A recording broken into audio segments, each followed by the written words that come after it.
예, 왜 이런 고통이 왔을까? 왜 이런 고통이 왔을까라는 제목으로 하나님 말씀 증거하도록 하겠습니다. 살다 보면은 예기치 못한 고통이 올 때가 있습니다.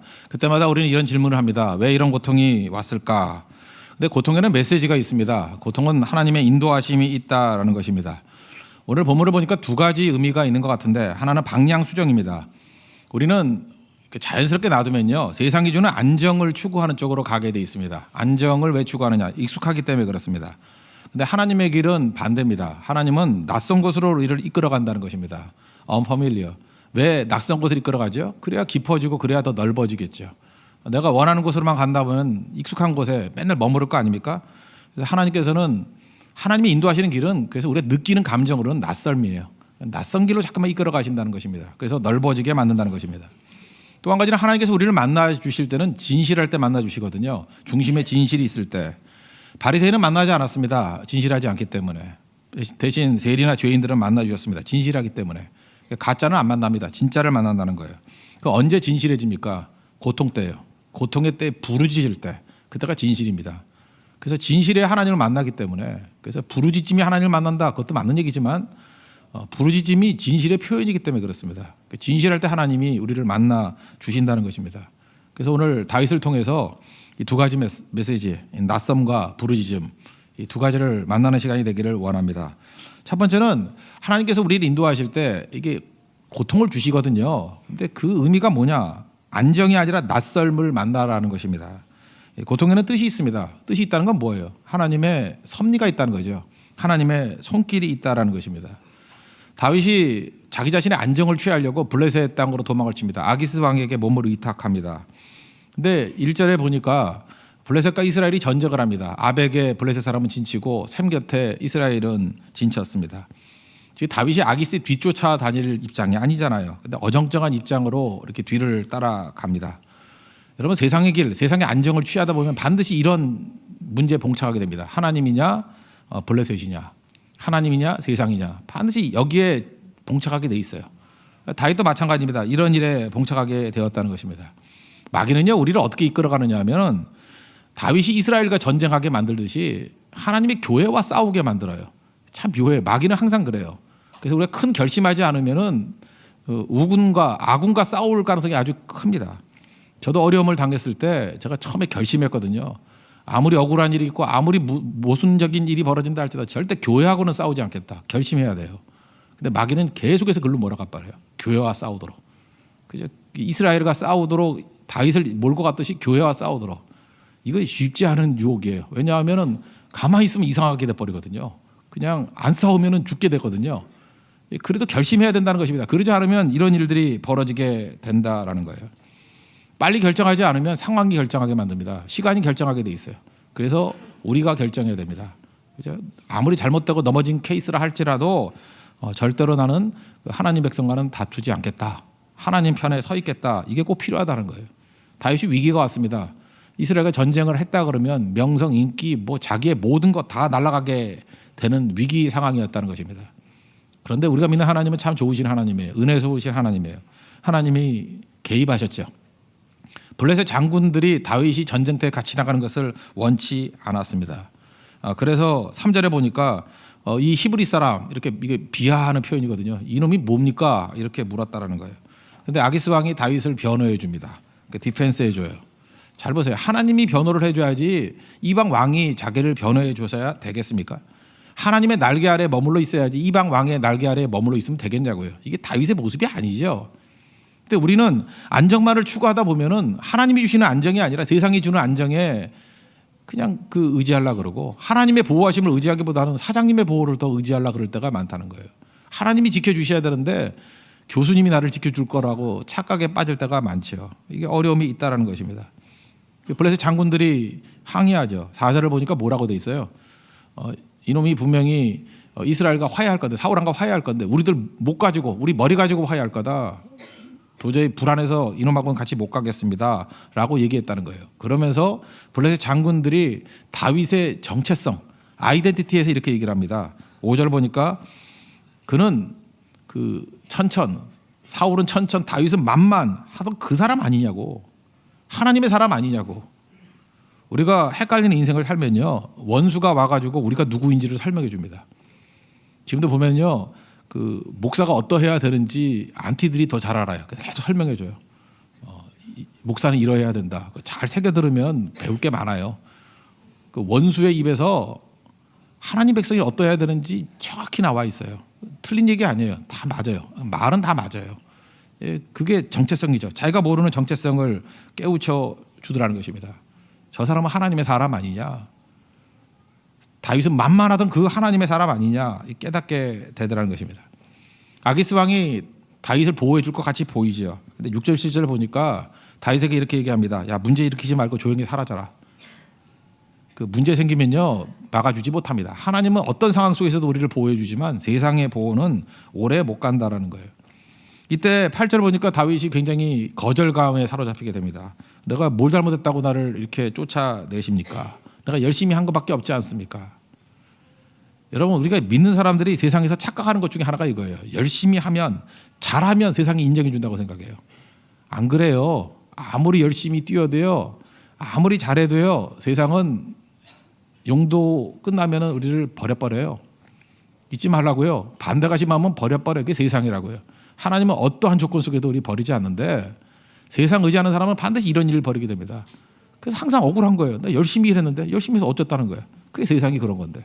잘했는데 누가 잘못했대요? 세상은 버리는 거예요. 세상 의지하면 다 버림받게 되어 있다는 것입니다. 하나님 의지할 때 항상 보호가 있다라는 거예요. 다윗이 크나큰 거절의 고통 가운데 빠지게 됐습니다. 왜 그렇죠? 하나님 보호가 아니라 사람 보호를 의지하면 이런 일이 벌어지게 되더라는 거예요. 이게 잠깐 스토리고 이제 핵심적인 메시지를 한번 붙들어 봅시다. 그 왜 이런 일이 벌어져요? 왜?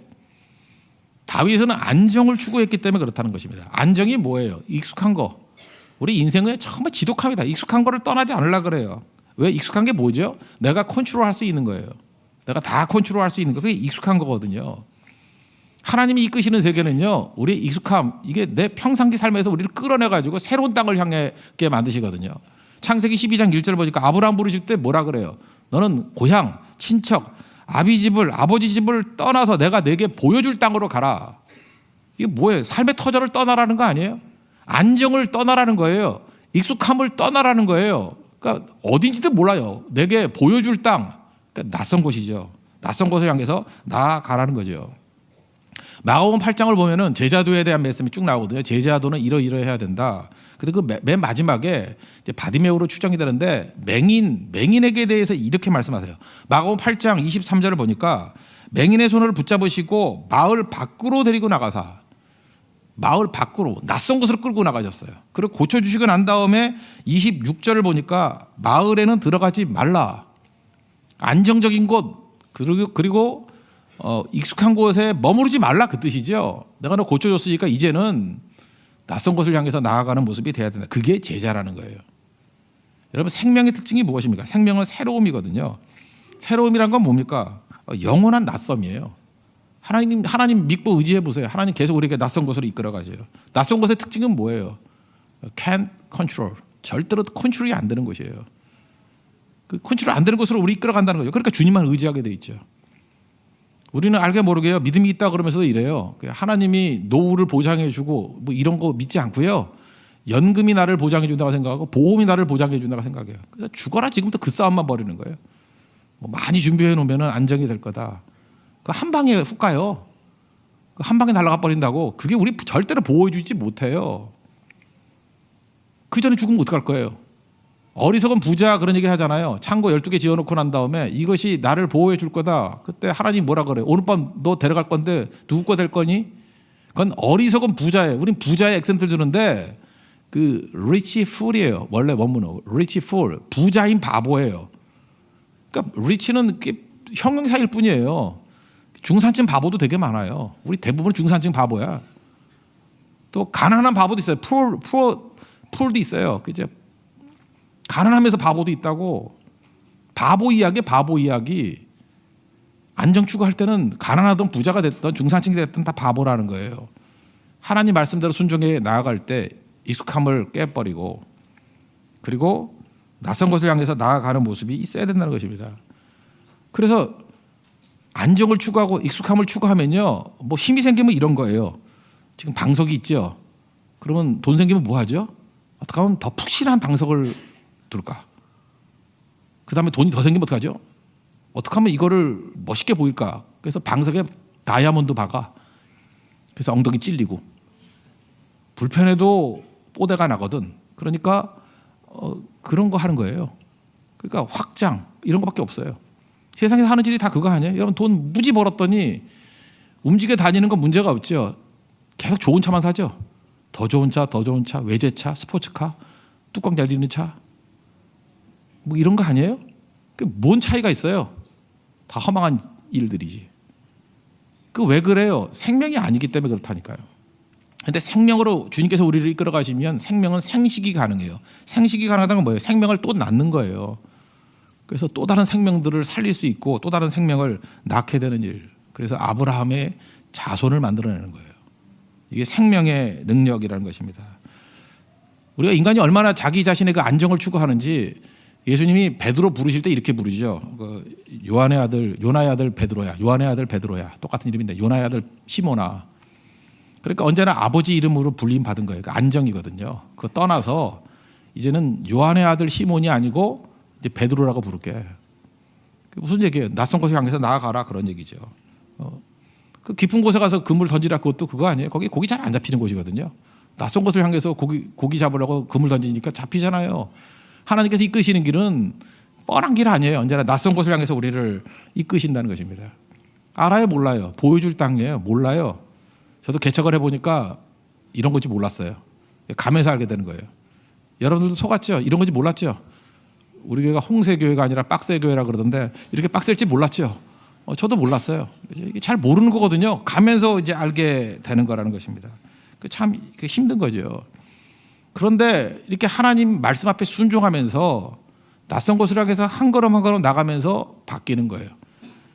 바뀔 때 뭐 이렇게 천지개벽하듯이 바뀔 줄 알죠? 안 그래요. 조금 바뀌는 거예요. 2% 바뀌는데 이게 생명으로 변화가 되는 거예요. 창세기 17장 이후에 보면은 아브람이 이름이 아브라함으로 바뀌어요.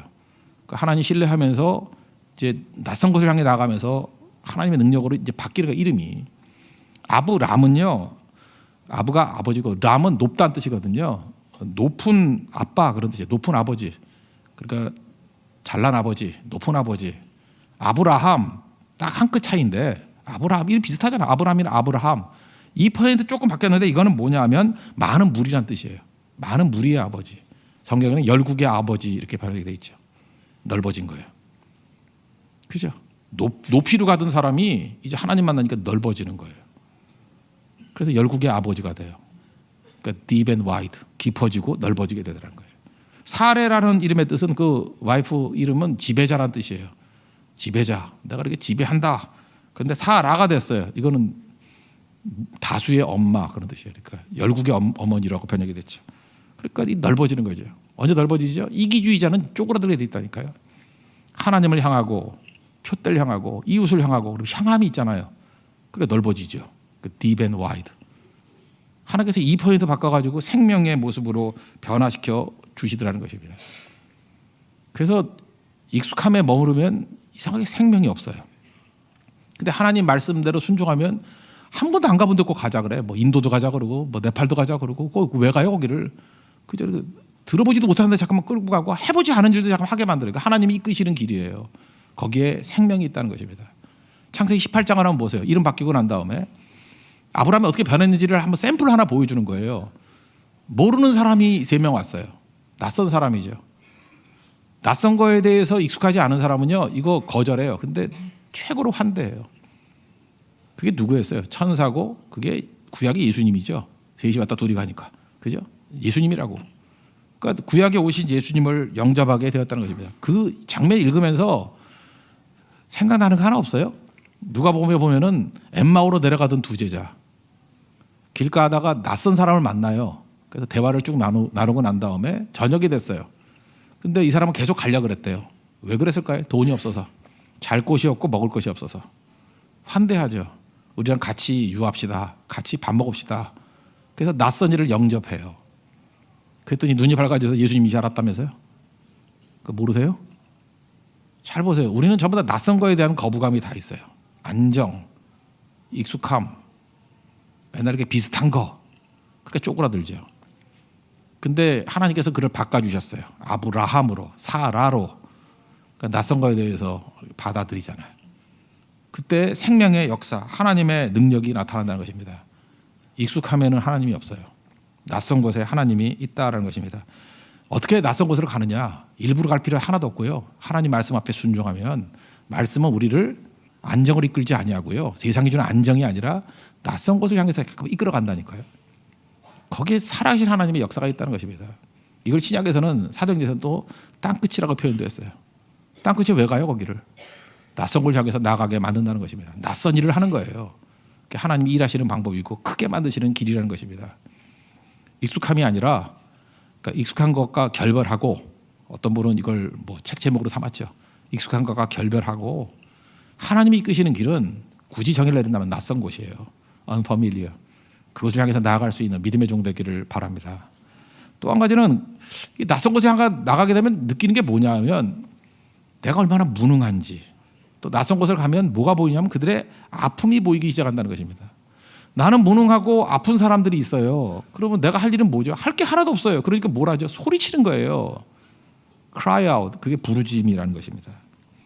하나님의 형상대로 지음받았다. 오늘 이제 성경 공부 내용에도 나오는데 창세기 1장 26절에 보니까 하나님 형상이 뭐예요? 다스림이에요. 다스리는 게 리더십이 하나님의 형상이거든요. 그러면 잘 다스리는 내용이 뭐예요? 아픔을 이해하는 것입니다. 아프지 않고 아픔을 이해하지 아니하고 어떻게 다스릴 수 있겠어요? 탈무드에 나오죠. 샴쌍둥이 몸은 하나인데 머리가 둘이 이게 붙어서 나오는 애가 있어요. 이게 한 명이니까 두 명입니까? 그랬더니 그 라피가 그랬대죠. 한쪽 머리를 막대기를 콩 때려가지고 한 놈이 우는데 옆에 있는 놈이 웃고 있으면 둘이고 하나가 우는데 같이 울면 하나라고. 그러니까 하나됨이 뭐예요? 아픔을 공유하는 거예요. 제가 금주간에 그 여행을 좀 갔었는데 신발을 잘못 신고 갔습니다. 그 새 신발 나이키 좋은 거라고 신고 갔는데 새끼 발가락이 계속 아픈 거예요. 발가락이 아파요. 근데 온몸이 컨디션이 안 좋아. 입맛도 없고 입맛이 없는데 그렇게 잘 먹었는지 모르지만 하여튼 입맛도 없고 하여튼 상태가 별로 안 좋았어요. 그때 제가 느꼈던 게 뭐냐면 아픔을 통해서 발가락도 한 몸이구나 이걸 깨달았어요. 몸에는요 아픔을 느끼는 게 하나예요.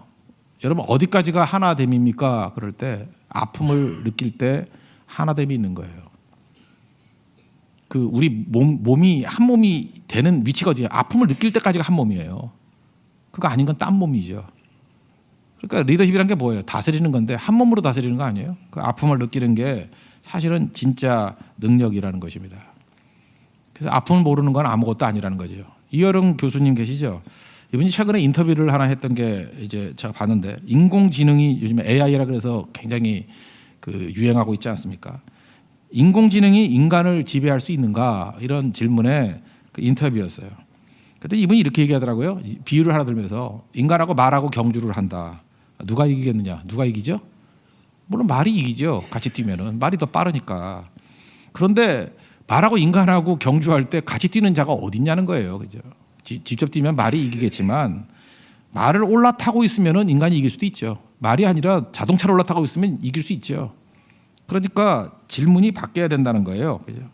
말하고 인간하고 누가 뭐 빠르냐 이걸 묻는 게 아니라 인간이 말 위에 올라탈 수 있는가 없는가 그거를 물어야 된다는 거예요.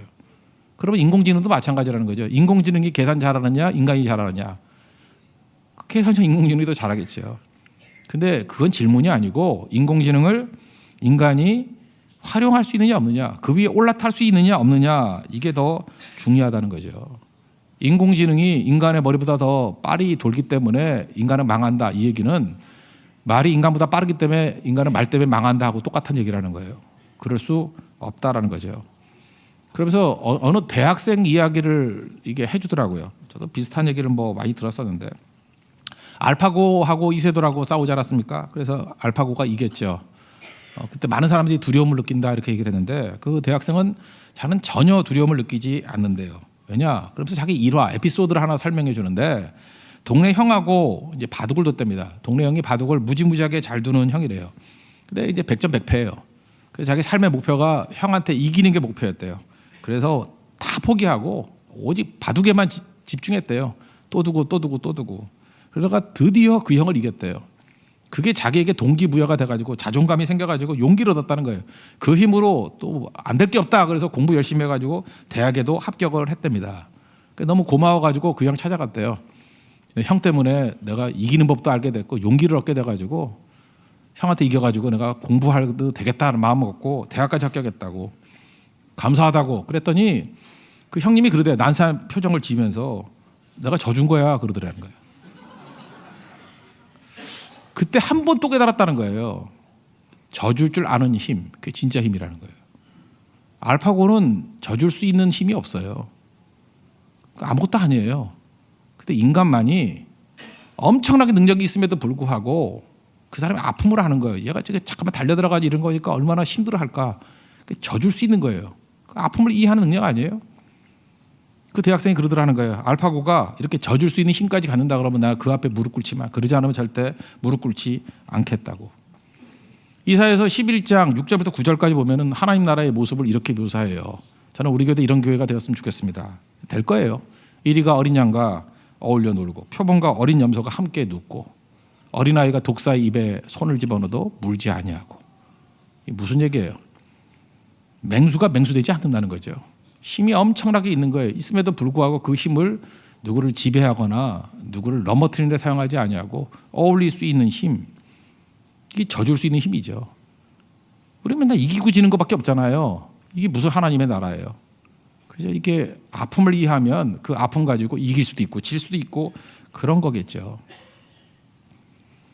저는 가끔마다 이걸 보면서 그래요. 리더가 아니다 그런 생각이 있어요. 예를 들어서 그 최근의 일은 아니니까 누구 상상하지 마세요. 결혼을 해요. 결혼을 하는데 혼자 난장판을 피는 거예요. 뭐 결혼해서 좋다느니 뭐 어디 가서 뭐 드레스를 입느니 자꾸만 얘기를 하는데 저는 그래도 목사니까 영적 아버지 아니에요. 힘든 거예요. 그게 왜 힘드냐 하면 그 얘기를 듣고 있는 그 동료들이 너무 가슴 아파하는 거예요. 자기들도 결혼해야 되는데. 근데 얘는 그거는 안 한 것도 하지 않고 자기 자랑만 하는 거예요. 그냥 자기 행복만 얘기를 하는데 물론 그 사람 잘 되는 것도 좋지요. 좋은데 저는 그들의 행복이 보이는 게 아니라 그 얘기를 듣고 있는 가슴 아파하는 사람들이 보이는 거예요. 그래서 이제 좀 그만하지 좀 그런 생각이 들고 잠깐 말 돌리는데 돌리면 또 잡아다 놓고 다시 그 얘기하고 돌리면 또 잡아다 놓고 그 얘기하고 그래서 그냥 일어났어요. 좀 일어나서 딴 데 가서 밥 먹자고 걔 빼놓고 딴 데 가서 밥 먹자고. 그 아픔을 모르는 거죠. 제가 한참 된 얘기인데 굉장히 그 예쁘게 생긴 어떤 자매가 있었는데 난 그 자매가 참 너무 고마웠어요. 이유가 뭐냐, 어떤 결혼식에 가면 제대로 차려입고 나가면 너무너무 주목을 받는 아름다운 여자예요. 근데 결혼식장 가면은 꼭 신부에서 가장 멀리 떨어져서 쓰더라고. 그리고 결혼식장 올 때 그 수수하게 입고 와요. 별로 눈에 안 띄게. 본인도 알거든 자기가 얼마나 예쁜지를. 근데 꼭 안 될 애들은 그러죠. 예쁘다 그런 애들이 신부 옆에 와가지고 자기가 모든 영광을 다 받고 야 신부보다 낫다 뭐 이런 소리 들으려고. 그건 악한 거죠. 이유가 뭐예요 그게. 맹수인데 이게 어린 양하고 어울릴 수 없는 맹수예요. 그런 맹수는 풀어놓을 수가 없죠. 동물원에 가둬놔야 돼요. 우리에 묶어놔야 돼요. 하나님의 나라는 어떤 건지 아십니까? 우리가 맹수예요. 힘이 어마어마해요. 근데 풀어놔도 돼요. 어린 양하고도 어울릴 수 있고 염소하고도 어울릴 수 있고 아이하고도 어울릴 수 있는 거예요. 그 이유가 뭐죠? 아픔을 알기 때문에. 아픔만 알면 돼요. 우리가 다 해결해 주는 거 아니거든요. 하나님 앞에 부르짖으면 하나님께서 그 부르짖음 속에서 우리를 건져 주신다는 것입니다. 근데 우리는 가짜로 살아요. 부르짖음이 없어요. 우리가 진짜 부르짖으면 뭐죠? 주여 나는 우린 연약합니다 그러잖아요. 우리는 어디로 갈지도 모른다고. 그게 우리 인간이거든요. 그래서 사랑하는 마음만 있으면 돼요. 부르짖으면 하나님이 도와주시는 거 아니에요. 그게 신앙입니다. 제가 그 10년 전 영화 하나 좀 소개해 줄게요. 밀양. 전도연하고 송강호 나왔던 밀양. 되게 잘 만든 영화라고 생각하는데 아픔이라 그러면 어떻게 하나님을 만나느냐 하는 거예요. 그 신혜가 주인공이죠. 믿으신 자 사랑했자니까 믿음과 사랑. 기독교적인 영화라고 저는 생각을 합니다. 결혼했어요. 30대 초반에 남편이 교통사고로 죽어요.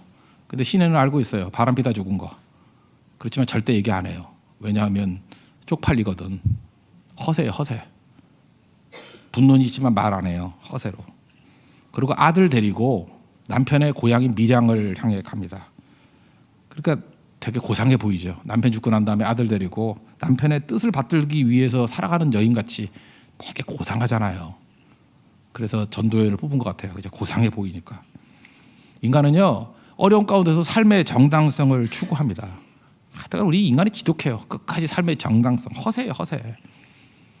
허세 힘을 슬쩍 보여주는 게 뭐죠? 돈 가지고 있는 게 470만 원밖에 없어요. 근데 밀양이 아무리 땅이 싸도 470만 원 갖고 무슨 집을 사요? 괜히 집 사는 척하면서 부동산 업자하고 왔다 갔다 해요. 살 돈 없어요. 그래서 동생이 와가지고 뭐 하는 거야 그러잖아요, 그죠? 그랬더니 후닥 도망쳐 버리고.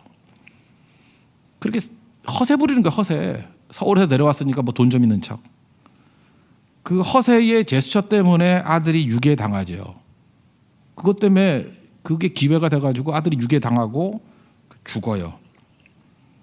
허세의 말로가 이런 거다라는 것들 은근히 보여주죠. 그러고 난 다음에 아픔을 이기려고 교회에 다닙니다. 우리도 개척교회다 보니까 이런 사람들 되게 많아요. 저도 개척교회 해보니까 이제 처음 알았어요. 뭐 장로 되려고 온 사람도 있었어요. 그다음에 뭐 돈벌이 하려고 오는 사람도 있었고, 결혼 대상자 있냐 이렇게 스캔해가지고 없으니까 또 떠나가고 이런 사람 되게 많았고, 이단들도 되게 많이 왔어요. 온갖 잡다한 이단들 다 왔어요. 그래서 교회가 이렇게 순수하게 하나님만 만나러 오는 것이 아니구나 하는 것들도 알게 됐어요. 시내도 교회를 갔는데 가가지고 믿음이 너무 좋은 것 같이 보여요. 우리 일반적인 교회 안에서의 모습을 보면 믿음 최고예요.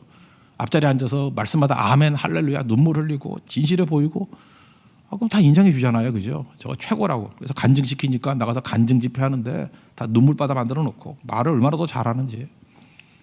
그리고 자기 따라다니는 좋아하는 남자가 있는데 그게 종찬인데, 우리 교도 종찬인데 이종찬 아니고요.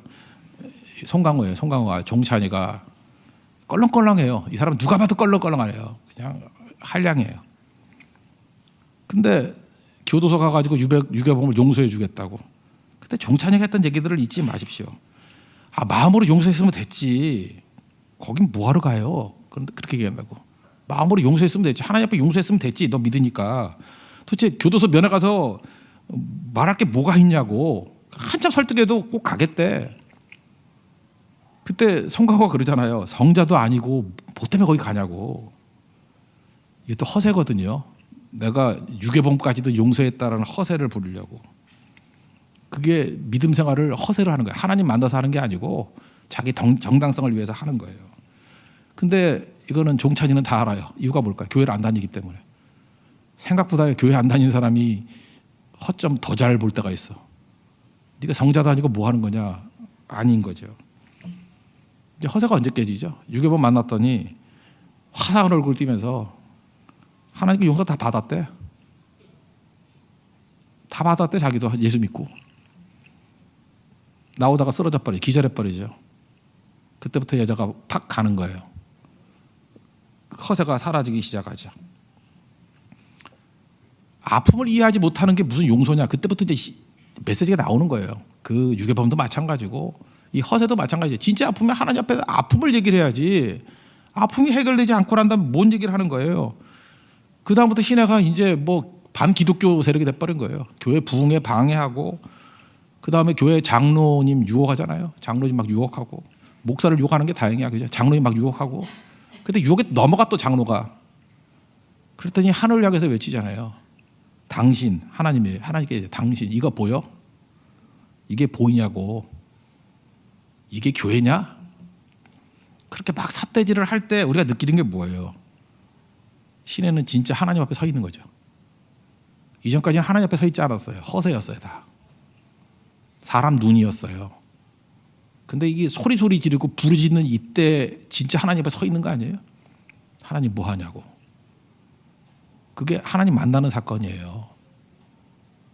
그리고 치유받기 시작하죠. 그리고 팍 쓰러져 있고 뭐 머리 자르든가 뭐 그런 기억 나는데, 이창동 감독이 보여준 게 뭐죠? 그때의 하수구에 햇빛이 비쳐요.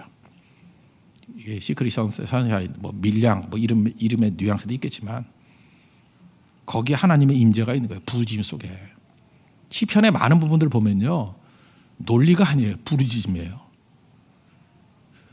어떻게 합니까 하는 거예요. 무능. 살리긴 살려야 되는데 힘이 없는 거예요. 아픔, 안타까움. 엄마는 애 먹여 살려요. 아픔을 하니까 어떻게든 먹여 살려요. 가서 빌어먹더라도 먹여 살려요. 체면이고 뭐가 없어요. 그냥 엄마만 살려요. 자녀 아픔을 알기 때문에. 그 창세기 18장에 보면은 소돔과 고모라에 롯이 있어요. 롯을 살릴 때 아브라함이 하나님 앞에 나갈 때 그 기도가 그게 부르짖음이라는 거 아십니까? 18장 25절에 이렇게 나와요. 하나님께 항의하는데 꼭 저는 신뢰하고 똑같은 모습이라고 생각해요.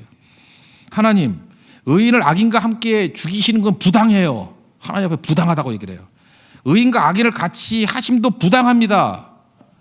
그리고 이렇게 세상을 심판한다 그러면 하나님의 정의가 어디 있습니까? 이렇게 얘기해요.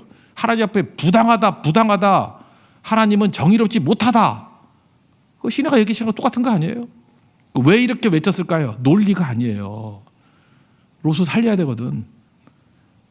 하나님, 롯이 저기 소돔에 있는데 소돔 멸한다 그러는데 살려야 될 거 아니에요? 저기 죽으면 안 되잖아요. 부당해요, 부당해요. 이건 아픔에서 나오는 고백의 부르짖음이라고. 하나님이 정의롭지 못하다 막 사대질하고 싸우는 거 아니에요. 그래서 롯을 건져냈죠.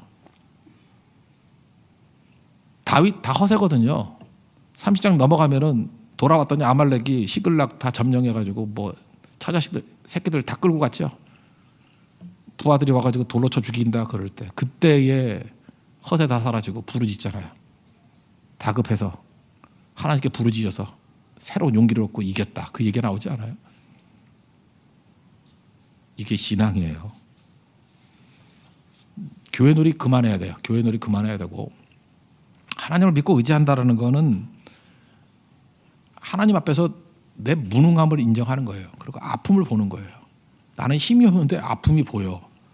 그럼 내가 할 길이 없잖아요. 그러니까 어떻게 하는 거예요? 하나님 어떻게든 살려달라고. 영향력도 없고 힘도 없어요. 그런데 지금 막 죽어가는 영혼들이 있어요. 그럼 어떻게 해요? 저는 목사가 할 일이 그거라 생각해요.